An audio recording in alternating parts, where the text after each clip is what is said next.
우리가 믿는 예수님, 그분은 누구실까요?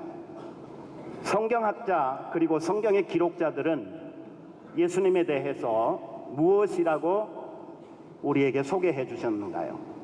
복음서의 저자들은 마태는 이사야 9장 1절에서 2절을 인용하면서 흑암에 앉은 백성이 큰 빛을 보았고 사망의 땅과 그늘에 앉은 자들에게 빛이 비추었도다.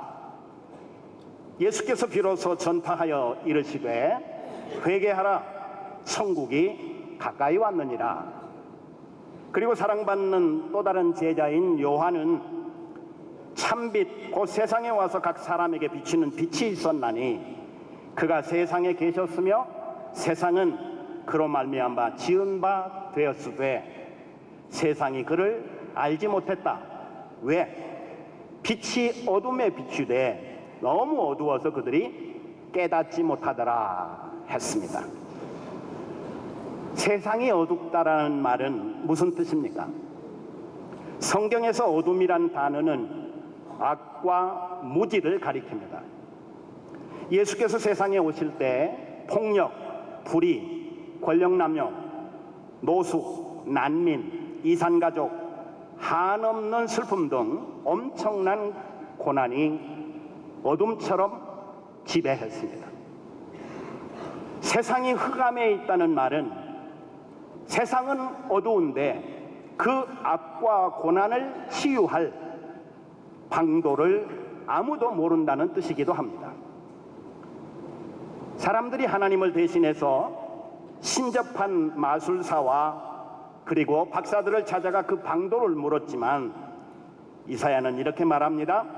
그들이 정녕 빛을 찾아 나서지만 아침빛을 보지 못하고 땅을 굽어보아도 환난과 흑암과 고통의 흑암뿐이니 그들이 심한 흑암 가운데서 쫓겨 들어가니라. 그렇게 메시아 오시기 전에 예언을 했습니다. 무슨 말입니까? 사람들은 세상을 바로잡아 보려고 인간의 자원과 그리고 땅을 두루 찾아다녔습니다. 전문가와 신비주의자와 학자들에게 그 해법을 물었습니다. 우리의 힘과 노력으로 흑암을 해결할 수 있다고 판단했기 때문입니다. 과연 그럴 수 있을까요? 그럴 수 없죠. 하나님만이 이 세상의 어둠을 물리치고 생명의 빛으로 우리를 구원하셔서 하나님의 나라를 이루어 가시는 분임을 우리는 신앙으로 믿고 고백합니다. 하나님이 말씀하셨습니다. 위를 쳐다보거나 땅을 굽어보아도 환난과 흑암과 고통의 흑암뿐이리니 그들이 심한 흑암 가운데로 쫓겨 들어가리라. 이 짤막한 한 절에 세상이 아주 흑암 가운데 있다는 하나님의 창조 이전의 흑암, 똑같은 단어입니다. 하나님이 빛이 있으라 하시기 이전에 이 세상은 흑암의 세상이었습니다. 우리가 최대한 애쓰면 문제를 해결할 수 있다는 낙관론에 성경은 동의하지 않습니다.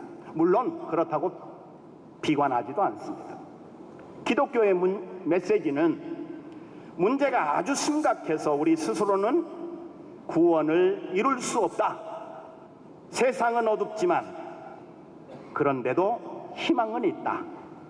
우리의 자구책이 아니라 사랑과 은혜의 하나님께서 그 희망의 메신저를 이 세상에 보내시기 때문이다. 그래서 이사야 선지자는 9장 2절에 흑암에 행하던 백성이 큰 빛을 보고 사망에 그늘진 땅에 거주하던 자에게 빛이 비치도다. 아니 좀 더 확실히 말하면 그분이 흑암을 밝힐 빛 자체이십니다.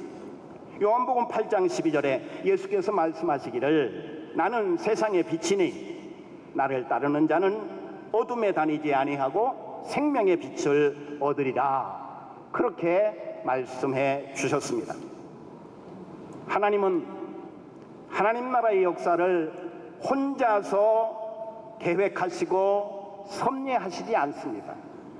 하나님의 형상으로 창조한 우리를 함께 하나님 나라의 일꾼으로 부르시고 하나님 나라를 이 땅에 실현해 내도록 동역하게 하십니다. 하나님과 그의 백성과의 관계 법칙은 엄연히 존재합니다. 하나님은 하나님이시고 우리는 피조물입니다. 그럼에도 불구하고 하나님 나라는 인간들의 변수에 따라 늘 역동적으로 시대마다 달리 진행되었습니다. 가나안 정복이 마무리되어야 할 무렵 이스라엘은 그들의 존재요 생명인 언약궤, 증거궤마저 이방 블레셋에게 빼앗길 만큼 타락하고 무능했습니다. 백성들은 하나님 대신 자기들의 왕을 요구했고 하나님은 허락하셨습니다. 마음에 들지는 않지만 내가 왕인데 무슨 왕을 세우겠다는 거냐? 그래도 허락해 주셨습니다. 백성들은 하나님 대신 자기들의 왕을 세워서 자치를 해보겠다는 뜻이었습니다. 동시에 허락하신 하나님은 왕제도의 취약점을 극복할 수 있는 선지자를 옆에 두게 하셨습니다. 이미 있던 제사장 제도와 이제 막 형성될 왕제도가 모두 세습제였기 때문에 그로 인해 생길 수 있는 부패와 타락을 방지할 장치로 선지자를 곁에 두게 하셨습니다. 보완책이죠. 선지자는 이스라엘이 지속적으로 하나님의 언약 백성으로 살아가도록 이끌어가는 하나님의 사명자였습니다. 본문이 이사야서이기 때문에 이사야서의 내용은 이사야 가족, 자녀들 이름을 통해 분명히 밝혀집니다. 이사야라는 이름의 뜻은 여호와의 구원, 첫째 아들의 이름은 마헬살랄 하스바스, 앞으로 이 백성들이 곧 포로로 붙잡혀갈 것이다. 둘째 아들의 이름은 스알야숙, 남은 자를 돌아오게 구원하겠다. 이사야와 첫째 아들, 둘째 아들의 이름이 이사야 전체의 메시지를 요약하고 있습니다. 이사야 선지자는 과거의 죄에 대한 정죄와 현재 그로 인해 생긴 임박한 심판, 그리고 미래를 향한 소망이 균형을 이루고 있습니다. 이사야 선지자는 들으라, 선포하라, 돌아오라, 내 백성을 위로하라는 명령어를 반복해서 사용하면서 끝부분에 가서 일어나라, 빛을 비추어라 하는 말씀으로 하나님의 뜻을 선포하십니다. 이사야서의 주제어는 이스라엘의 거룩하신 자, 그리고 타락한 지도자와 백성, 마지막 하나님의 구원입니다. 자, 일어나라, 빛을 비추어라. 이사야 60장 1절 오늘 본문으로 우리가 읽었습니다. 다시 한번 우리 크게 읽어보실까요? 시작. 일어나라, 빛을 발하라. 빛을 얻고 여호와의 영광이 내 위에 임하였음이니라.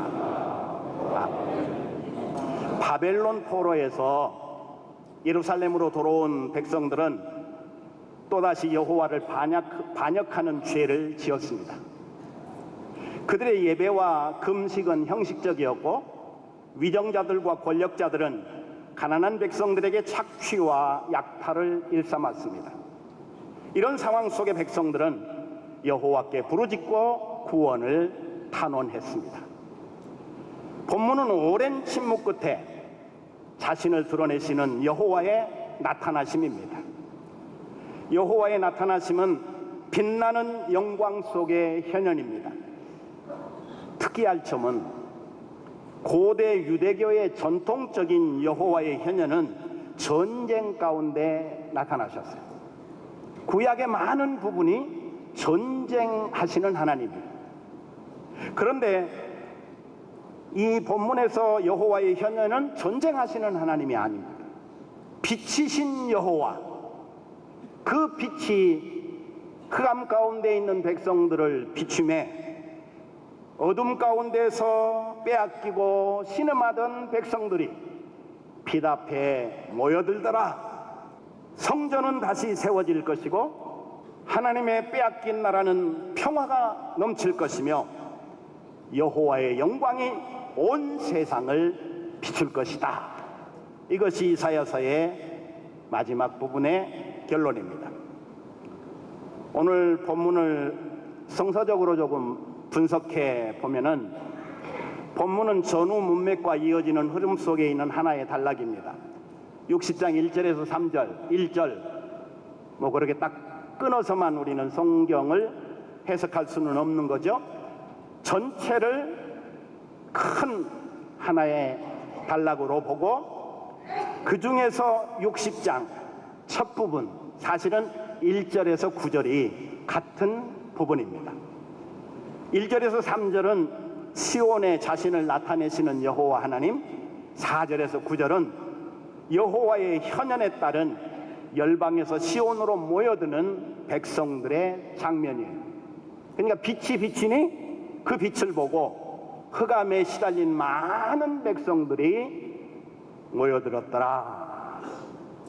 빛이라는 단어는 이사야서의 본문을 이끌고 가는 키워드입니다. 그리고 본문에 나타나는 신학은 하나님은 빛으로 세상 가운데 임하신다. 일어나라 빛을 발하라. 이는 내 빛이 이르렀고 내 위에 임하였느니라. 이 빛은 물리적인 발광체 해와 달의 빛과는 다릅니다. 이 빛이라는 단어는 은유적인데요, 야훼 하나님의 인격과 그분이 하시는 구원의 역사가 빛의 속성을 가졌다는 뜻이죠. 여호와의 인격은 타자를 향한 자기 희생적인 사랑과 긍휼이고 그것을 정의와 공의로 삼으시기에 여호와의 역사는 모든 가증하고 불의하며 속이고 교만한 질서를 정죄하십니다. 심판하십니다. 그러므로 여호와의 가르침과 행사는 혼탁한 세상에 밝은 빛이 되어 세상에 길을 내십니다. 세상은 빛을 갈망하며 빛으로 모여들 것입니다. 4절 상반절에 내 눈을 들어 사방을 보라. 무리가 다 모여 내게로 오느니라. 불의와 어둠, 거짓과 탐욕의 질서가 세상을 압도하고 지배했습니다. 그러나 그 세력 아래서 신음과 고통, 탄식이 깊으면 깊을수록 빛을 향한 갈증 또한 더욱 깊어지고 그렇게 빛을 갈망하고 빛을 받고자 빛으로 모여들었습니다.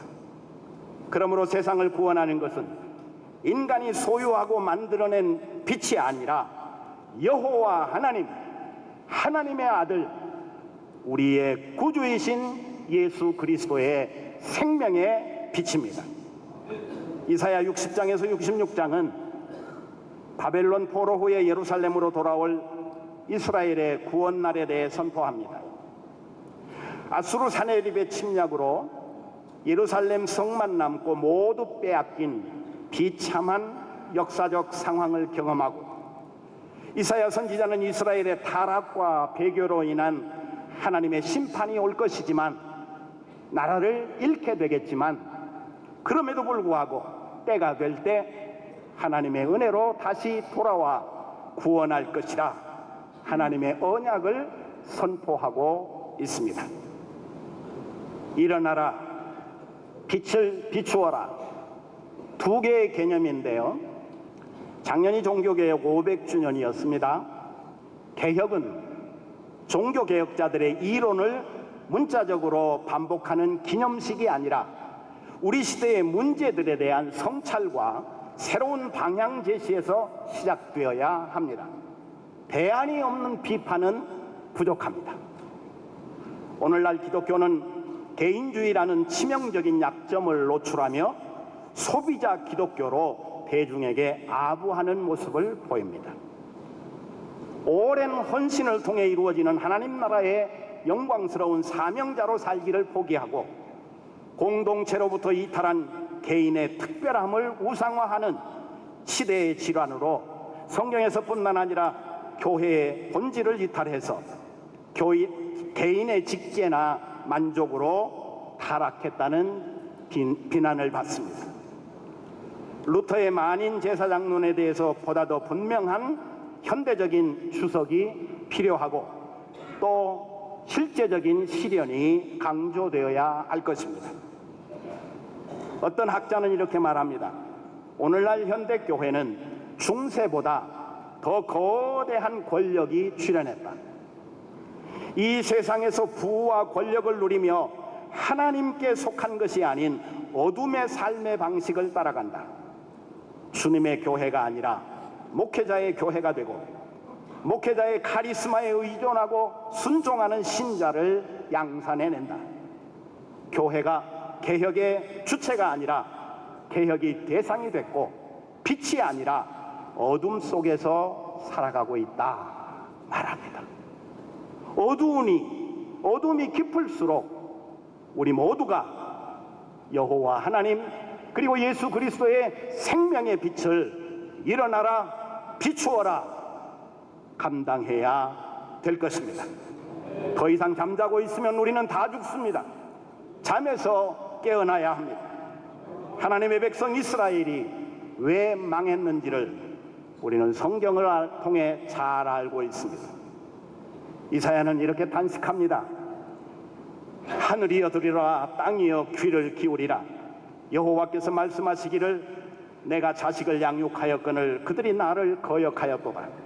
손은 그 임자를 알고 나귀는 주인의 구유를 알건만은 이스라엘은 알지 못하고 나의 백성은 깨닫지 못하는도다 하셨도다.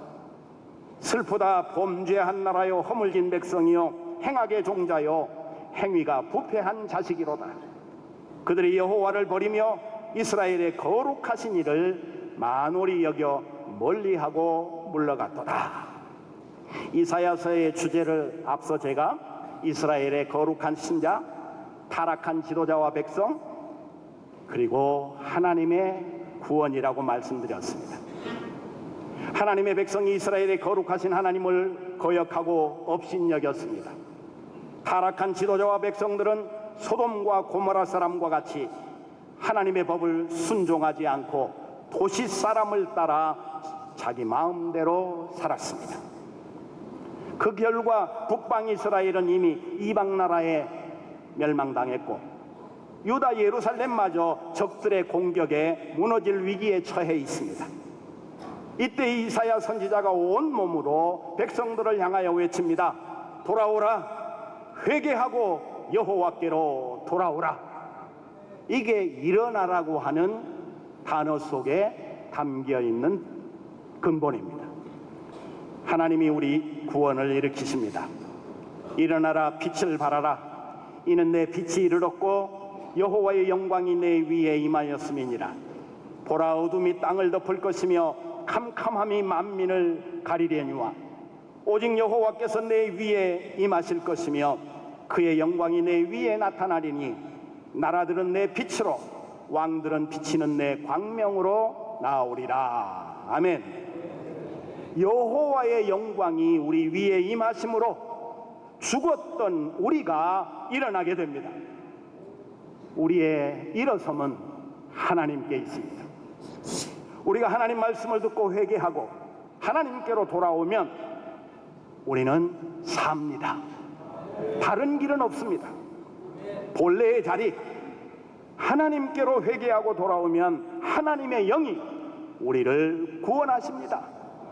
한 줌의 진흙으로 만든 인간이 하나님의 영이 그에게 들어가니 사람이 되어 걷게 된 줄로 믿습니다. 달리다 쿰, 죽은 소녀가 살아났듯이 흑암 가운데서 죽어가는 줄도 모르고 헤매고 있는 우리들이, 먼저 우리 크리스천들이 세상이 어둡다고 말하기 전에 우리가 빛을 비추면 어두움은 자연스레 밝아지게 되어 있습니다. 일어나 빛을 비춤으로 한국 교회가 이 민족의 동반자가 되어 다시 한번 무너진 성을 세울 수 있는 남선교 회원들 한국 교회가 되기를 기대합니다. 종교사회학자 로드니 스타크는 기독교의 발흥이라고 하는 The Rise of Christianity에서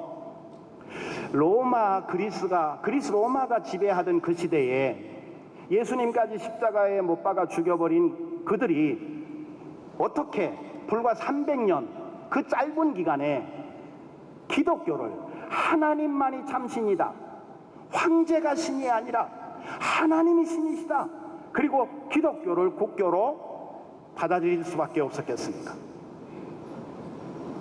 포로로 잡혀간 기독교인들이 그 로마 사회에서 희망을 주었기 때문입니다. 그리스도인들은 노숙자와 빈곤층으로 가득한 도시에 자선을 베풀고 희망을 제공했습니다. 이주자와 이방인들로 가득한 도시, 전쟁으로 패권주의에 붙잡혀 있던 로마 제국주의를 예수 그리스도의 복음과 사랑과 생명으로 그들을 변화시켜 냈던 것입니다. 비록 붙잡혀갔지만, 적지이긴 하지만 그곳에서 결국 그리스도인들은 승리했습니다. 도시에서 빛을 비춤으로 로마 제국은 기독교화될 수 있었고 전 세계는 그리스도의 빛 아래 모이게 되었습니다. 오늘 신약을 통해서 말씀을 마무리 짓겠습니다. 누구든지 헛된 말로 너희를 속이지 못하게 하라. 이로 말미암아 하나님의 진노가 불순종의 아들들에게 임하나니 그러므로 그들과 함께하는 자가 되지 말라. 너희가 전에는 어두움이더니 이제는 주 안에서 빛이라. 빛의 자녀들처럼 행하라. 너희는 세상의 빛이라. 산 위에 있는 동네가 숨겨지지 못할 것이요 사람이 등불을 켜서 말 아래 두지 아니하고 등경 위에 두나니 이러므로 집안 모든 사람에게 비치느니라. 이같이 너희 빛이 사람 앞에 비치게 하여 그들로 너희 착한 행실을 보고 하늘에 계신 너희 아버지께 영광을 돌리게 하라. 우리 두 주먹 한번 소년처럼 쫙 쥐고 한번 주제를 외쳐볼까요? 일어나라, 빛을 비추어라.